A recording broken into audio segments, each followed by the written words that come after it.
은혜자로 선물의 주인공이 되자. 할렐루야. 오늘 수요 회복 비전 예배의 말씀의 제목은 시험하시고 응답하시는 예수님. 시험하시고 응답하시는 예수님. 시험이라는 단어는 우리 신앙생활, 인생을 살아가는데 평생 떠나지 않는 단어일 것입니다. 또 응답이라는 단어도 우리 신앙생활에 있어서 천국 도착해서도 아마 응답은 계속되지 않을까, 이런 단어가 또 시험과 응답이라는 그 내용의 설교도 헤아릴 수 없는 그 설교의 내용이죠. 오늘은 이 시험과 응답하시는데 거기에 예수님이 들어오셨습니다.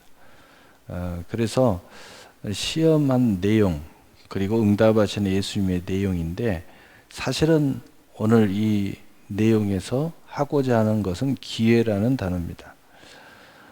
우리 인생을 잘 살펴보면 기회라는 그 단어가 쑥 들어올 때 반드시 어려울 때 기회라는 게 단어가 와요. 시험이 올 때 기회라는 단어가 와요.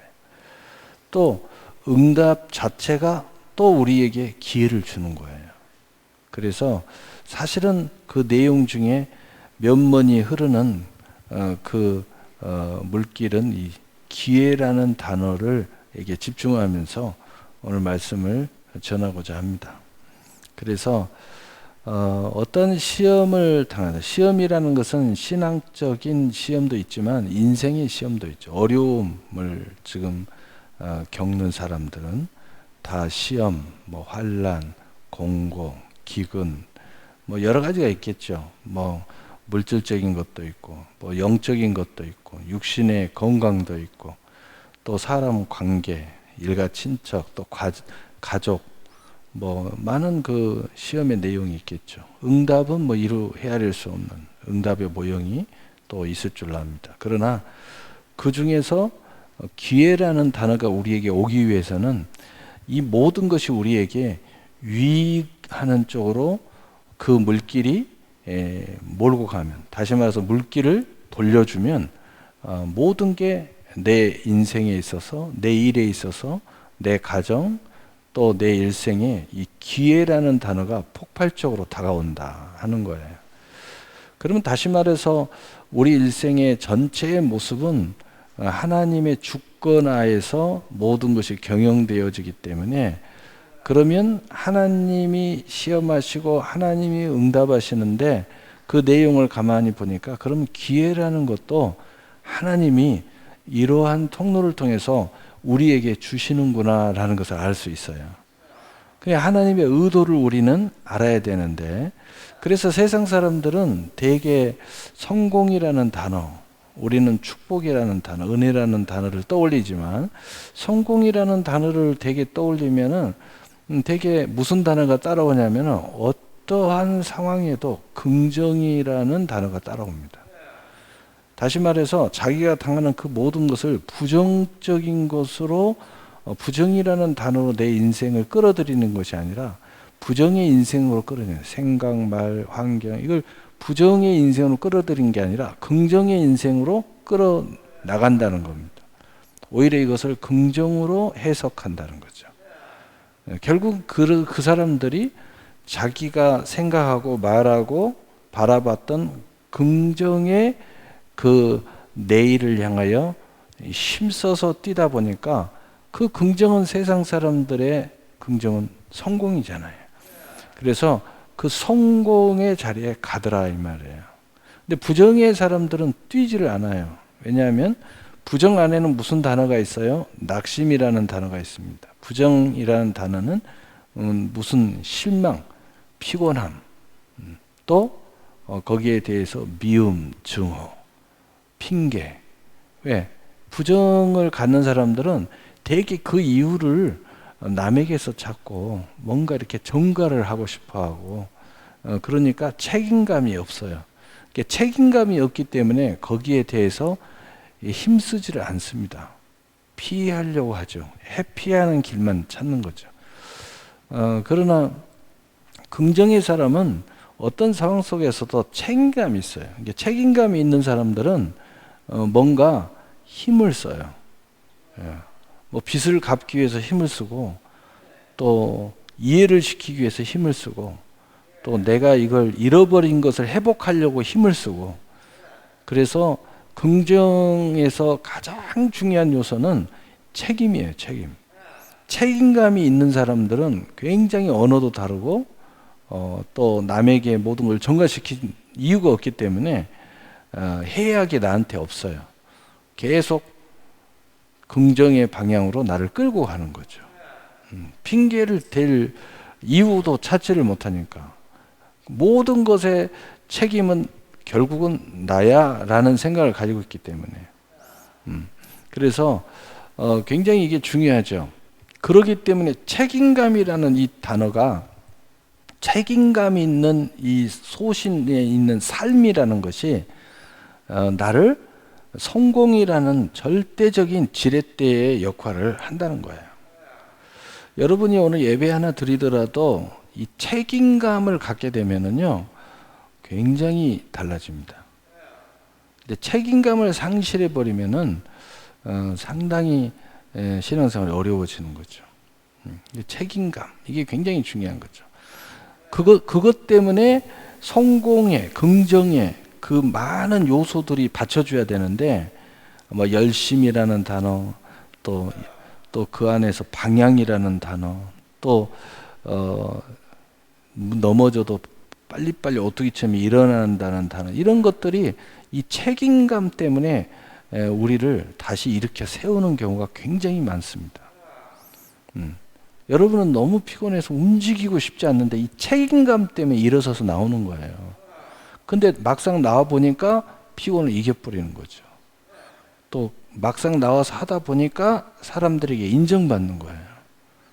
하다 보니까 전혀 문이 보일 것 같지 않는 문이 보이기 시작하는 겁니다. 그리고 어느 순간에 나에게 기회가 와가지고 내가 그 문을 열고, 기회의 문을 열고 나가는 거예요. 그런데 책임감이 없더라면은 나에게 전혀 오지 않는, 전혀 올 것 같지 않는. 많은 부모들도 이번에 가정의 달이니까 부모로서의 그 책임감이 있는 부모, 그런 그 부모를 만난 자녀들은 정말 그 긍정, 정말 싹수가 있는 자녀들은 굉장히 기회를 많이 맞이하죠. 그러나 책임감이 없는 부모를 만나면 싹수 없는 자녀들은 너무 좋죠. 방임하니까.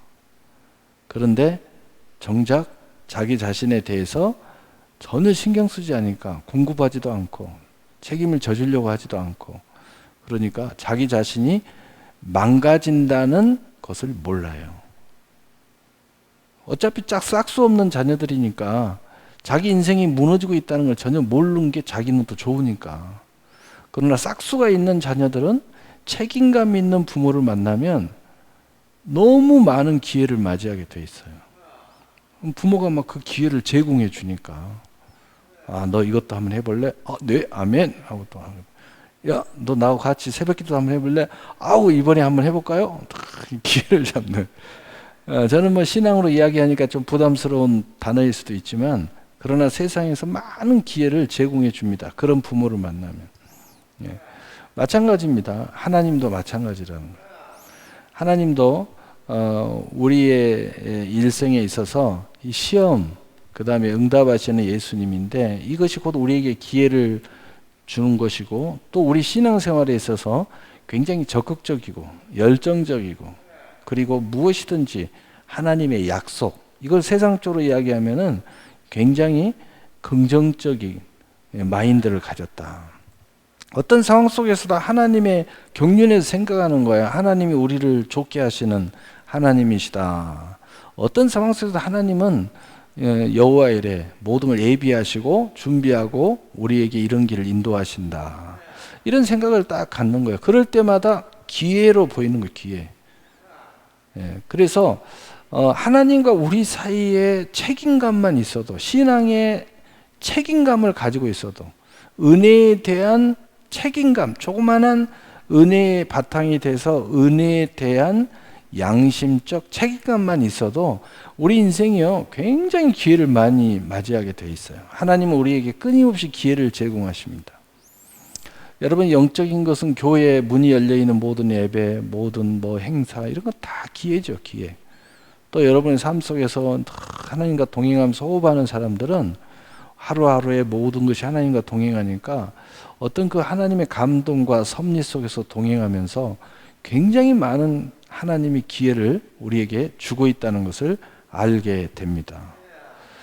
전혀 방종하지 않고 하나님의 은혜를 의지하는 사람에게는 마찬가지예요. 굉장히 싹수 있는 자녀가 책임감 있는 부모를 만나면 굉장히 많은 기회를 잡을 수 있듯이 마찬가지 신앙생활도 그러나 굉장히 이런 불신앙적 요소를 많이 가지고 있는 부정적인 생각으로 가득 차 있는 사람들은 오히려 하나님의 이런 우리에게 기회를 전혀 관심이 없고 또 하나님이 전혀 함께 하지도 않고 응답하지도 않고 시험하지도 않고 이러한 것이 오히려 더 좋죠. 왜냐? 그것이 자기 인생을 더 자유스럽게 한다고 생각하니까. 싹수 없는 자녀가 책임감 없는 부모를 만나면 너무 좋은 것처럼 그냥 똑같은 이야기입니다. 그러나 오늘 예수님은 이 제자들을 같이 동행하면서 책임감이 어마어마하신 예수님인 것을 보게 됩니다.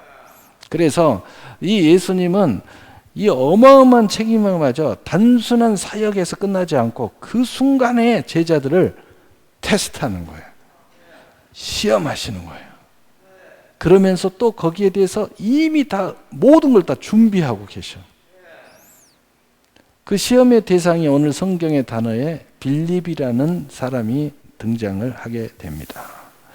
자, 오늘 본문을 통해서 그렇다면 지금까지 이야기하는 책임 예수, 그 다음에 빌립, 안드레, 거기에 있는 모든 사람들에게 시험, 응답, 곧 인생의 기회. 그 사람들에게는 오늘 역사를 통해서는 오병이어라는 기적의 기회가 그 사람들한테 다 주어졌어요. 그래서 오병이어라는 기적을 똑같이 체험하는데 그 기적의 체험도 또 다른 기회라는 것을 아는 사람은 그리 많지 않아요. 여러분 앞에 하나님께서 뭔가 응답하셨다. 또 다른 기회가 시작되는 겁니다. 여러분이 은혜를 받았다. 또 다른 기회가 또 시작되는 거예요.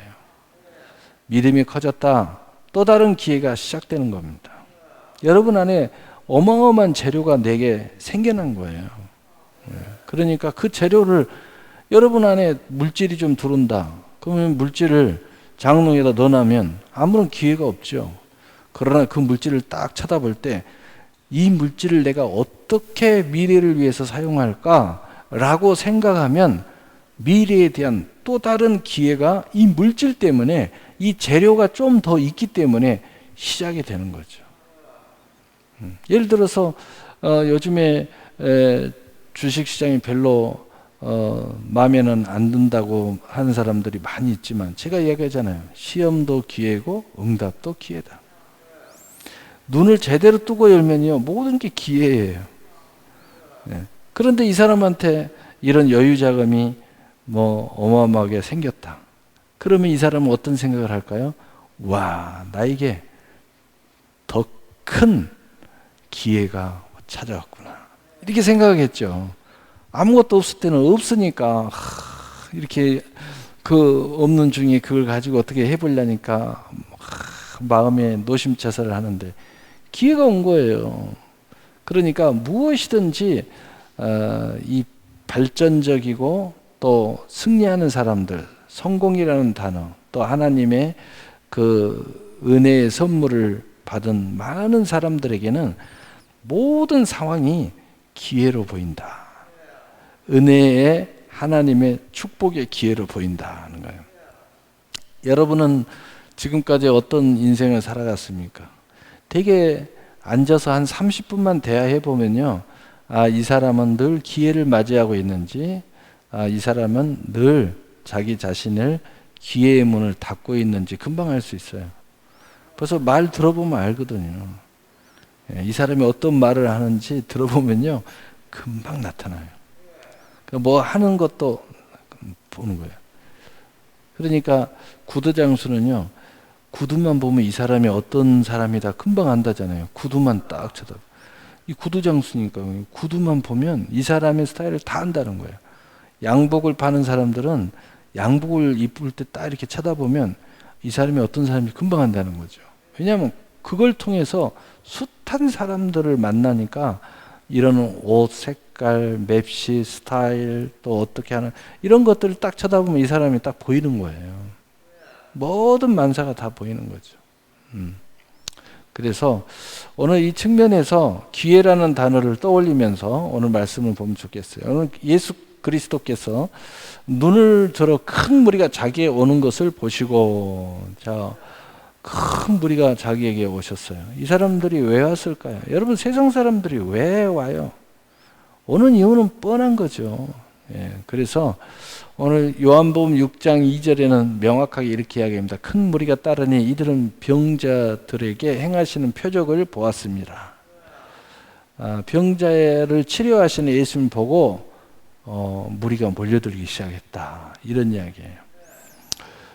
똑같은 표적이어도 나쁘게 볼 건 없어요. 보여지는 거든 보이지 않는 거든 믿음이라는 것은 바라봄으로부터 시작되는 거예요. 그래서 히브리서 11장 1절은 믿음은 바라는 것들의 실상이요 보지 못하는 것들의 증거니.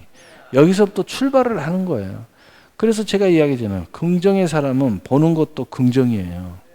부정의 사람은요 보는 것도 부정이야. 거기서 무슨 큰 믿음이 싹트겠습니까? 싹트지 않습니다. 시험이 왔다. 왜 하나님 나에도 원망하고 불평하겠죠. 그러나 시험이 왔다. 오 하나님, 그냥 나를 지나칠 수 있지만 나에게 다시 한번 기회를 주시면 감사합니다. 여러분, 빌립을 시험할 때에 예수님께서 이미 빌립이 어떻게 하실 걸 아셨다고 오늘 본문에 기록되어 있어요. 어떻게 하실 걸 아셨어요. 다시 말하자면 무슨 얘기냐? 빌립이 시험에 통과하지 못할 걸 이미 아셨어요.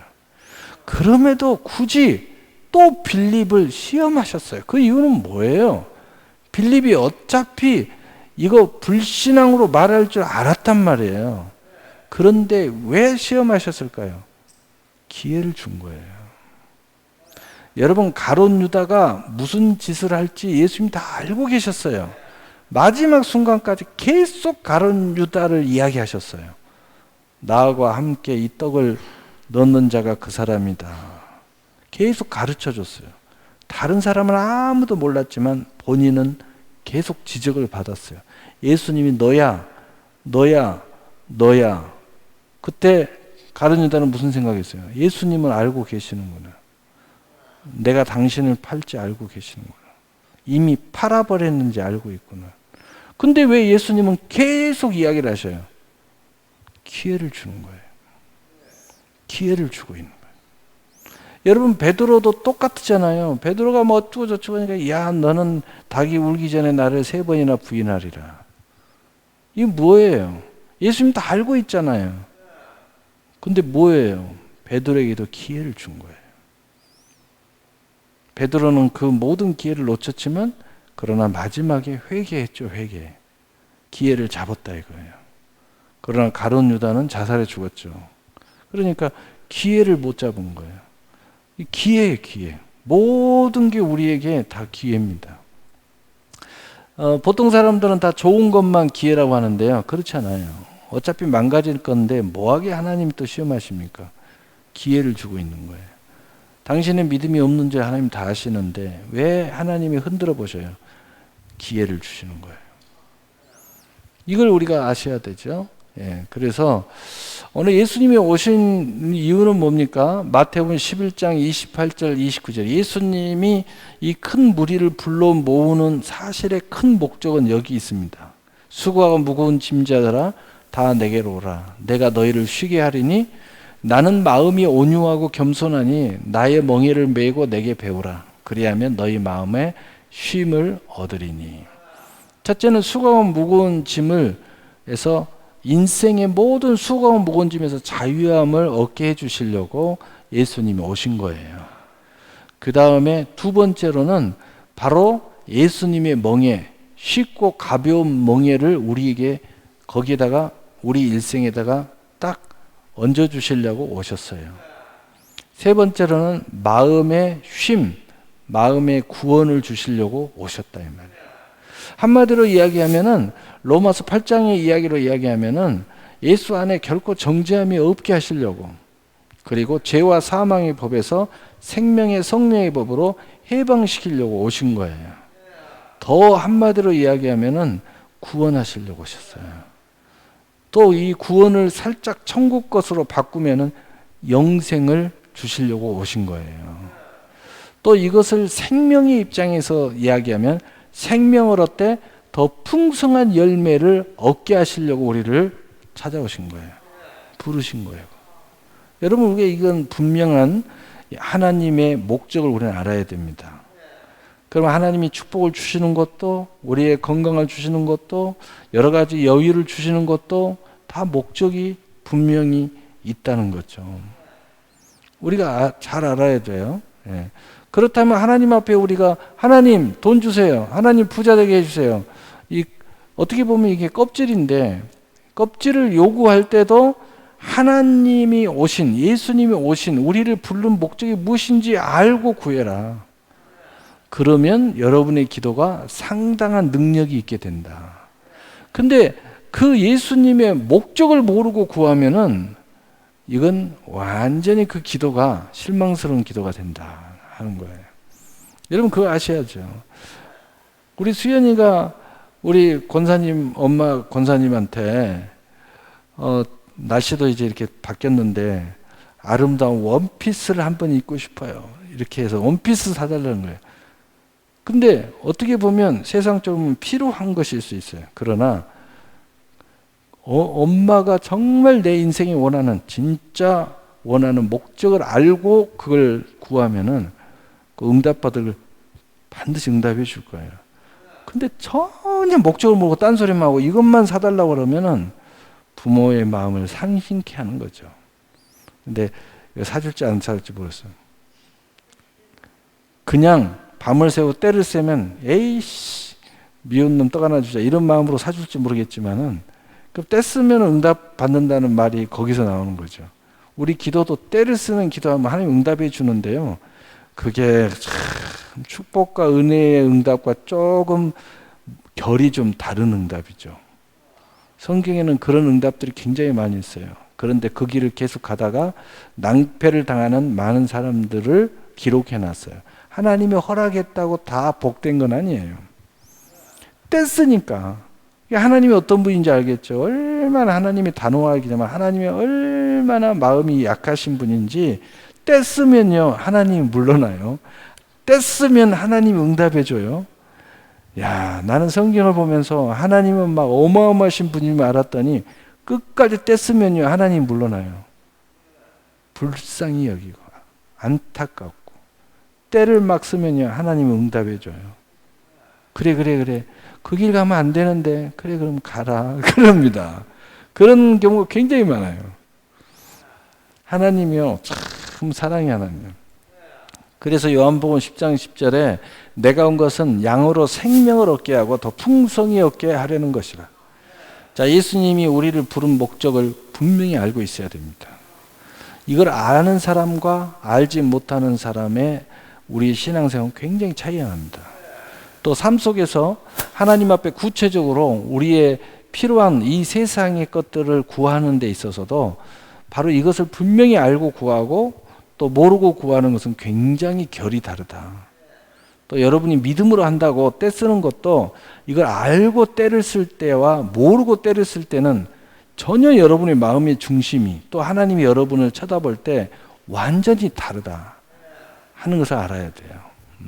이것을 알면은 벌써 여러분이 얼굴 표정도 달라집니다. 어린아이들이, 어떤 어린아이 보면 어른 같아요.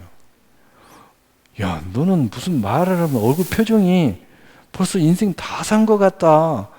이제 초등학교 1, 2학년짜리가 말을 아주 걸찍이 하는 거예요. 예, 그래서 어린아이가 건들었다고. 응? 야, 근데 어떤 사람은 나이가 그렇게 먹었는데도 정말 얼굴 보면 쳐다보면 마음이 무거운 사람들이 있어요. 말 한마디가 말 그대로 천국 가는 어린아이가 아니라 그냥 저기 밑에 젖 먹는 어린아이 일생으로 사는 사람들 있어요. 그 주변을 쳐다보면요, 그 사람 때문에 온 가족이 근심이야. 아주 그냥 불편한 진실입니다. 참 어려워요, 어려워. 그렇게 어렵게 살면 안 돼요. 가족이니까 용납하면서 살고, 남편이니까 이해하면서 살고, 아내니까 그걸 덮어주면서 사는 거지. 정말 힘들어요. 그런 사람이 하나 있으면은 온 가족이 힘들어요. 빌립에게 이르되 우리가 어디서 나서 떡을 사서, 이렇게 하면서 빌립을 이제 하나님이 시험하십니다. 그때에 두 사람이 등장합니다. 한 사람은 빌립이에요. 하나님은, 예수님은 빌립을 시험하십니다. 자, 그러면서 동시에 성경에 뭐라고 써있어요? 빌립이 어떠한 것을 이미 알고 계셨다고 그랬어요. 근데 굳이 시험할 이유가 뭐 있어요? 다시 기회를 주고 있는 거죠. 빌립에게는 기회라는 단어가 오고 있는 거예요. 그런데 역시 기대에 부응을 못했어요. 빌립은 역시나였습니다. 역시나 빌립의 대답은 요한복음 6장 7절에 빌립이 대답하되 각 사람으로 조금씩 받게 할지라도 200데나리온의 떡이 부족하리이다. 역시나였습니다. 그리고 어떤 행동도 취하지 않습니다. 자, 우리가 믿음의 말은 굉장히 중요하지만은 이런 부정적인 말은 전혀 그 다음에 믿음의 행동을 요구하지 않습니다. 왜냐? 아까 말했죠? 책임감이 없어요. 여러분, 신앙생활이든 가정생활이든 직장생활이든 책임감 하나만 있는 사람, 그 사람 쓸만한 사람이에요. 그런 사람 쓸만한 사람이에요. 그런 사람이 가정의 일원이고 또 직장의 일원이면요, 그 사람은 꽉 붙잡아야 돼요. 근데 이 빌립은 책임감이 전혀 없어요. 말뿐이에요. 물론 말도 믿음의 말은 중요하지만 믿음이 없을 때 책임감이 없는 사람의 말은 황량하게 그지없습니다. 전혀 그 다음에는 행동하지 않아요. 어떻게 해보려고 하지 않아요. 그냥 핑계만 대는 거죠. 역시나 했습니다. 예수님이 기회를 줬지만 역시나 했어요. 저 사람은 굉장히 게으른데, 저건 뭐 일 시켜봐야 되지도 않은데, 그런데 내가 어떤 사람인지 알면서 목사님이 일을 시킨단 말이에요. 그 뭐예요? 나 피곤하라고 하는 거예요? 아니죠. 그래도 인생을 다시 한번 하나님 기뻐하는 사람으로 한번 해보자. 이렇게 하는 거죠. 근데 역시나 기회에 부응을 해요. 역시나 빌립처럼 행동하는 사람도 굉장히 많이 있어요. 그것도 부족해서 뒤에서 나만 시키는 거야. 이렇게 하는 사람도 있죠. 역시나입니다. 역시나. 역시나. 그런데 하나님은 누굴 예비하셨어요? 안드레를 예비해놨어요. 그 똑같은 말을 했어요. 근데 예수님은 지금 빌립에게 하는 이야기예요. 근데 제자들이 다 듣고 있어요. 똑같이. 근데 안드레는 움직여요. 그 말을 듣고 행동한다 이 말이에요. 행동을 해요. 그래서 야고보서 2장 22절 믿음은 행함과 함께 일하고, 이래야 기적이 일어나는 거예요. 왜 그랬을까요? 제가 처음부터 이야기했죠. 책임감이 안드레는 있었어요. 같이 예수님과 사역하면서 이 많은 무리들이 여기 있는데 좀 먹을 게 없어요. 어떻게 하지? 어떻게 하지? 걱정하고 있는 거예요. 근데 예수님이 이런 말씀을 하시는 거예요. 책임감을 딱 느껴서 안드레는 일하기 시작한 거예요. 그 말에 어떻게든지 부응해 보려는 책임감이 있었던 거예요. 그러나 최선을 다했지만 겨우 요한복음 6장 8절 9절에 제자 중 하나고 시몬 베드로 형제 안드레가 예수께 여짜오되 여기 한 아이가 있어 보리떡 5개와 물고기 2마리를 가지고 있나이다. 그러나 그것이 이 사람 얼마나 되겠사옵나이까. 행동을 했지만 역시나 안드레에게 모든 원천은 없었던 겁니다. 안드레의 능력은 물고기 5병2어, 물고기 2마리와 떡 5조각뿐 구할 능력이 없었던 거예요. 이게 우리의 모습입니다. 신앙생활을 하는 모습, 또 세상에서 일하는 모습, 또 뭔가 봉사하는 모습, 또 헌금하는 모습, 우리는 최선을 다한다고 했는데 바로 고기 2마리와 고기 2마리와 떡 5조각을 갖고 왔을 뿐입니다. 그러면서 안타까워하면서 주님께 가지고 왔어요. 중요한 것은 뭐예요? 책임감을 가진 거예요. 믿음이 행함과 함께 일한 겁니다. 그리고 그 말 본새가 빌립과 전혀 다른 겁니다. 빌립의 말은 공허하잖아요. 빌립의 말은 행동하지 않는 말이잖아요. 핑계만 대는 말이잖아요. 그러나 안드레는 행함과 함께 하는 말이잖아요. 걱정스러운 말이잖아요. 책임감 있는 말이잖아요. 내 능력이 이것밖에 안 되는데 예수님 어떡할까요? 라는 말이잖아요. 그래서 예수님께 갖고 온 거예요. 드디어 예수님이 이제 역사를 하십니다. 이 한 장면이 우리 신앙생활의 장면을 보여주고 있는 거예요. 우리는 빌립처럼 신앙생활하고 있는가? 우리는 안드레처럼 신앙생활하고 있는가? 안드레처럼 신앙생활하는 사람은 항상 그런 긍정의 마인드가 있고, 그리고 책임감이 있고, 내가 교회 안에서든 가정에서든 직장에서든 다 마찬가지예요. 그리고 그의 결말은 예수님 앞에 갖고 나온다는 겁니다. 여기에서 차이가 있는 거예요. 하나님이 축복을 해줘도, 기적을 해줘도 그 기적을 일으키는 미랄이 있어야 되는 거예요. 안드레는 오병이어라는 미랄을 가지고 온 겁니다. 그리고 예수님은 그걸 가지고 축사하시고 기적을 행하시는 겁니다. 축복하시는 거예요. 여러분, 성경의 모든 축복의 현장을 보세요. 사르파 과부나 또는 뭐 가나안 여인이나 또는 수넴 여인이나 모든 그 성경의 기적의 현장을 보세요. 아무것도 없는데 기적이 일어났나요? 아닙니다. 나에게 물 한 컵 다오. 네, 여기 있습니다. 마시면서. 또 내게 떡을 만들어 와라. 그거 먹으면서. 모든 게 마찬가지죠. 선지자를 영접하면 선지자의 상을 받고, 의인을 영접하면 의인의 상을 받고, 또 소자에게 냉수 한 그릇을 대접해도 결탄코 너희의 상을 잃지 아니하리라. 반드시 내가 거기에 대해서 보상을 해주겠다. 라고 예수님이 마태복음 10장 41절, 42절에 쭉 기록하고 있죠. 하나님은요, 반드시 축복하시는 분이에요. 믿음대로 되게 하시는 분이에요. 우리는 이 시각 또 신앙생활의 모습, 주님과 함께 동행하는 모습에서 빌립의 모습과 안드레의 모습을 대조하면서 우리는 빌립처럼 주님과 동행하는 일생을 살아야 돼요. 그래야 늘 오병이어의 기적이 우리의 삶 가운데 차고 넘쳐납니다. 그리고 그래야 또 재밌잖아요. 여러분, 책임감을 가지고 뛰어야 가슴도 뛰고, 책임감을 가지고 살아야 또 흥분도 되고, 또 하기 싫어도 내가 극복도 되고.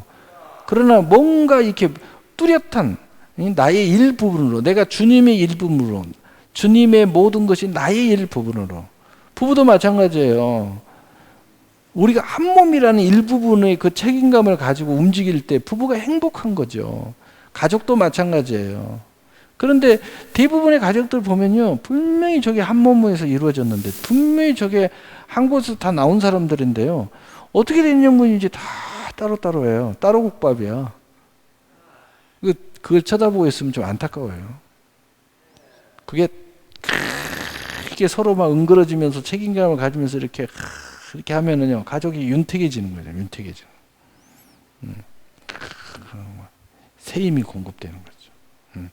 구역도 마찬가지고, 구역도 막 한 사람만 막 조금만 문제 있으면 막 온 구역 식구들이 같이 기도하고 같이 도와주려고 하고 막 예를 쓰고 막 같이 그냥 막 일을 막 어떻게든지 알아봐주고 막 이런 그 모습들이 막 보이죠.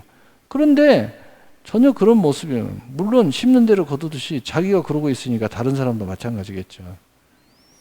그 구역이 잘 돌아가는 구역들은요, 모든 것을 공유합니다. 가족보다 자기 남편보다 더 잘 알아, 서로가. 그러면서 막 조금만 있으면 걱정하고 조금만 있으면 막 선물 보내고, 요즘에는 뭐 카톡으로 선물 보내고 다 보내잖아요. 이걸로 그냥 딱 보내주고, 뭐 생일이라고 뭐 케이크 딱 해서 이 티켓 딱 보내주고, 너무 좋죠. 행복하죠. 가슴 뛰는 이야기죠. 삶이 그렇게 뛰는 이야기가 돼야 돼요. 뛰는 이야기. 신앙생활, 하나님과 우리의 동행함이 마찬가지다 이거죠. 근데 안드레는 어떻게 바로 행동하고 말하고, 그런데 그 안에 뭐가 있었어요? 책임감이 있었어요. 안드레의 모습은 우리처럼 연약한 모습이었어요. 그저 최선을 다했지만 오병이어 뿐이었어요. 어떻게 5,000명을 먹인다는데 오병이어가 무슨 의미가 있겠습니까? 그러나 그걸 가지고 나왔습니다. 누구에게? 예수님에게. 이게 중요한 거예요. 여러분, 우리 신앙생활에 있어서 뭔가 내가 한번 본때를 보여줘야 되겠다, 그렇게 하지 마세요. 그냥 안드레처럼 행하시면 됩니다. 예수님이 나머지는 하실 거예요. 근데 우리는 이 안드레처럼 나오는 것을 부끄러워해요. 절대 그러면 안 돼요. 그러면서 오히려 거만 떨면서, 오히려 교만하면서, 오히려 자기를 등장시키면서 빌립처럼 멋진 모습을 보여주려고 하면 참 안 되는 겁니다. 허황된 일생을 사는 거예요. 신앙생활이 참 헛되진 겁니다. 내 능력이 작지만 안드레처럼 진지해야 돼요. 책임감이 있어야 돼요. 그때 이렇게 말씀하시면 어떻게 하는지 빌립을 시험하심이라, 빌립을 이미 다 알고 계셨어요. 그런데 역시나 빌립은 그랬고, 이미 하나님이 예비한 안드레는 역시나 여호와 일에 예비된 사람으로 움직였습니다. 얼마나 아름답습니까?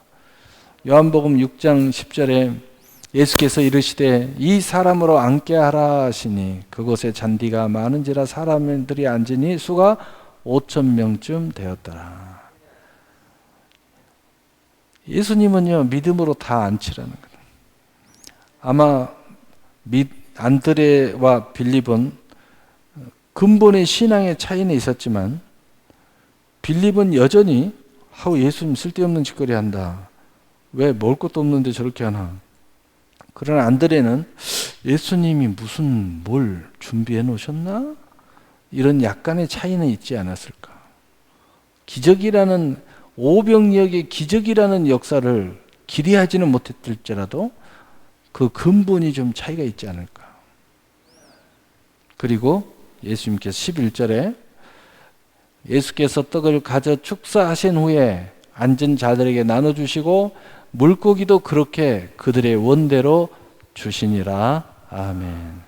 예수님이 그 작은 보잘것없는 5,000명 앞에, 그게 오병이어가 얼마나 작습니까? 예수님이 혼자 먹어도 되겠네. 그런데 예수님이 그걸 다 잡고 축복 기도를 하시는 거예요. 축복 기도를 하시고, 그리고 나눠주기 시작하는 거죠. 그리고 제자들한테 나눠주라고 하는 거예요.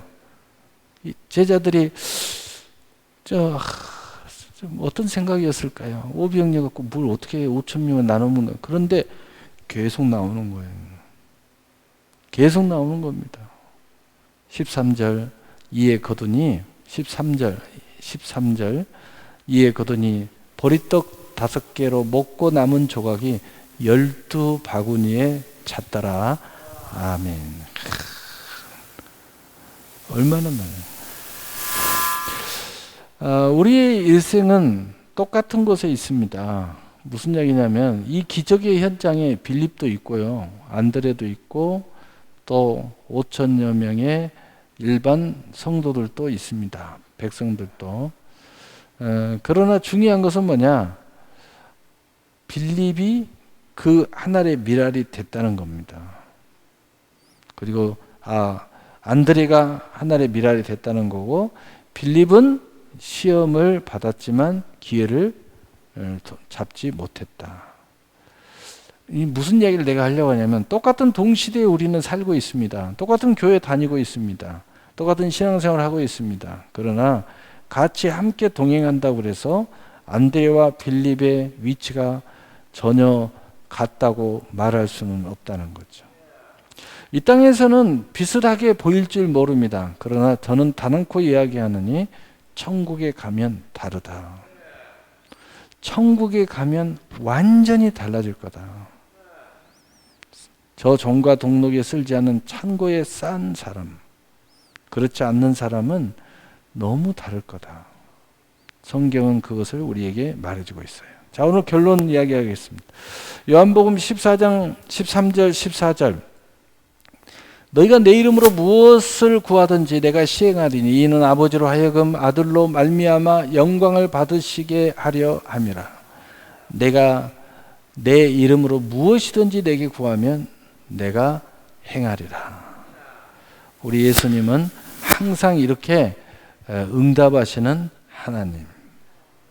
그런데 예수님이 응답하시는 이유를 여기서 밝혀놨어요. 뭐 때문에요? 하나님의 영광. 자, 그렇다면 우리는 또 하나의 이유를 여기서 발견해야 됩니다.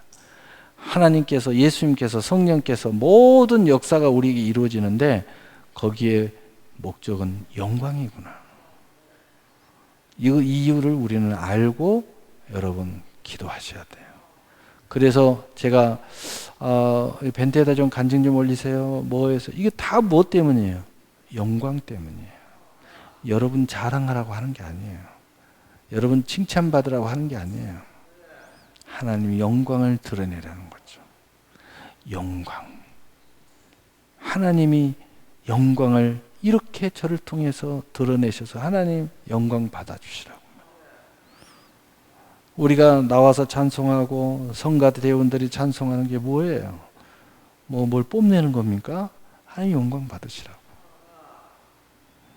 이 사실을 우리는 꼭 아셔야 돼요. 여러분, 오늘 결론입니다. 시험하시고 응답하시는 예수님, 모든 게 우리에게 기회다. 그리고 거기에는 반드시 빌립과 안드레의 모습이 우리 안에 있다. 우리 안에 있다. 그래서 우리는 안드레가 돼야 된다. 비록 안드레처럼 능력은 없고 특별함은 없지만 책임감을 가지고 있어야 된다. 그리고 그 모든 것에 대하여 예수님께 마지막 점을 찍도록 맡긴. 바로 그때에 그 예수님께서 하나님의 영광을 위하여 이 오병이의 기적을 행하시는 것을 우리가 보게 된다는 거죠. 여러분, 이 주인공이 되시기를 예수님의 이름으로 축복합니다. 아멘. 사랑의 하나님 아버지, 감사합니다. 주님께서 저희들을 붙잡아 주시고 오직 하나님의